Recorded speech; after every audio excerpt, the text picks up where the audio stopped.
Nah, jenis-jenis hulu keris Melayu Semenanjung seperti mana yang saya sebut tadi, yang terpapar di skrin kalau kita lihat di layar ini. Yang pertamanya ialah keris hulu keris coteng. Hulu coteng ini menyerupai burung, tapi kita lihat paruhnya lurus. Yang kedua adalah hulu tajung. Hulu tajung. Pada ilustrasi ini, hulu tajung ini dibuat daripada gading, gading gajah. Dan kita lihat bahawa di sinilah biasanya guru-guru merakamkan bentuk bunga silat. Begitu halus dan seni sekali ukiran halus pada hulu keris tajung ini. Seterusnya jenis hulu yang ketiga, ini disebut sebagai hulu Jawa Demam, ataupun di Terengganu disebut sebagai Dewa Sejuk. Dewa Sejuk lebih popular sebagai hulu Jawa Demam. Tidak seperti hulu keris tajung dan coteng tadi, kedua-dua hulu tersebut dipegang di tangan, artinya itu hulu untuk keris kuasa. Tetapi hulu Jawa Demam ini adalah merupakan hulu keris yang dibawa bertarung, kerana hulu ini memang sesuai dipegang untuk bertarung, untuk bertikam. Begitu juga dengan yang keempat, iaitu yang disebut sebagai hulu patah tiga ataupun hulu kerdas. Hulu patah tiga ataupun kerdas juga sangat sesuai untuk dibawa bertarung. Ini adalah contoh hulu patah tiga ataupun kerdas tadi. Kalau kita lihat, apabila dipegang dan digenggam, ianya sangat sesuai untuk bertikam ataupun bertarung. Ini adalah hulu yang paling popular untuk keris-keris Melayu Semenanjung. Ini juga adalah merupakan hulu patah tiga. Hulu patah tiga lazimnya digunakan untuk bilah keris Bugis. Kemudian kita ada hulu tapak kuda. Hulu tapak kuda ini digunakan untuk keris alang. Alang, penyalang atau anak alang.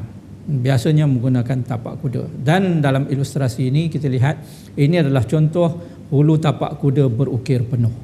Nah, itu perhatikan begitu halus seni ukiran yang terdapat pada hulu tapak kuda ini. Seperti mana yang saya sebut tadi, pendokok adalah merupakan aksesori keris yang biasanya diletakkan di hujung hulu yang mengikat hulu dengan bilah mata keris. Jadi hulu dengan bilah mata keris, hulu dengan bilah mata keris, jadi di antaranya diletakkan pendokok. Pendokok ini berbagai rupa.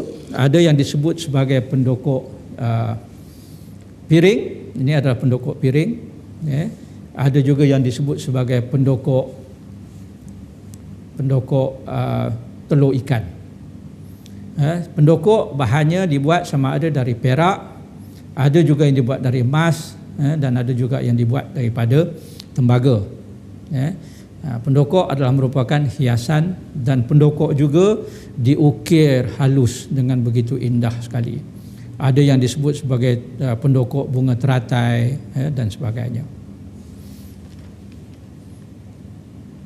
Kemudian kita lihat pada sampir keris Melayu Semenanjung. Nah, seperti mana yang saya sebutkan tadi, sampir keris Melayu ini biasanya disebut sebagai sampir tebing. Nah, ini sampir, sampir tebing. Kalau kita perhatikan, yang ada di tangan saya ini samalah dengan yang terdapat di skrin. Yang di sebelah sana ini adalah merupakan sampir tebing pengaruh Bugis. Kita lihat pengaruh Bugis. Sampir juga seperti mana saya sebut tadi disebut pelayar. Kerana budaya Melayu itu begitu dekat dengan air. Itu sebabnya dalam konsep Melayu, tanah tumpahnya itu disebut sebagai tanah air. Jadi kerajaan Melayu dulu-dulu adalah merupakan kerajaan maritim, kerajaan laut. Maka oleh kerana itu orang Melayu biasanya menguasai darat dan laut.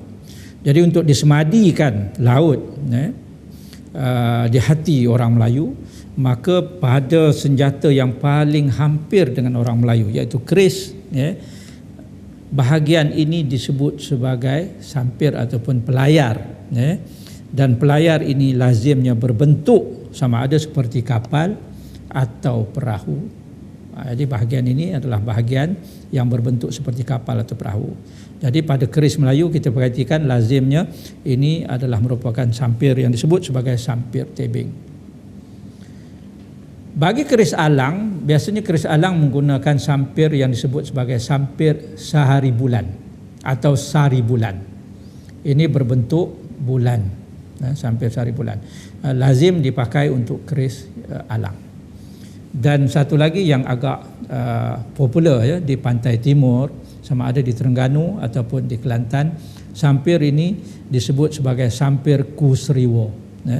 Kusriwo. Ini perbandingan sampir-sampir keris Melayu Nusantara. Kalau kita perhatikan di sana, keris Sumatera sampirnya berbeza. Kalau sampir Semenanjung ini disebut sebagai sampir tebing tadi. Kalau Bugis Sulawesi bentuk sampirnya lebih tebal. Kalau Makassar itu bentuknya berbeza lagi. Kalau Sumatera Utara Aceh bentuknya lebih berbeza. Ini bentuk ini disebut gayo. Ini kalau Palembang bentuknya begini. Minang, sampir Minang lain lagi. Begitu juga kalau sampir Brunei lain, sampir Mindanao yang biasa dipakai untuk Sundang Mindanao, dan akhir sekali kalau kita perhatikan sampir Bali. Jadi perhatikan bahawa wilayah yang berbeza di Nusantara mempunyai sampir yang berbeza. Ini belum lagi kita lihat keris Jawa yang sampirnya berbentuk gayaman ataupun ladrang, sangat berbeza.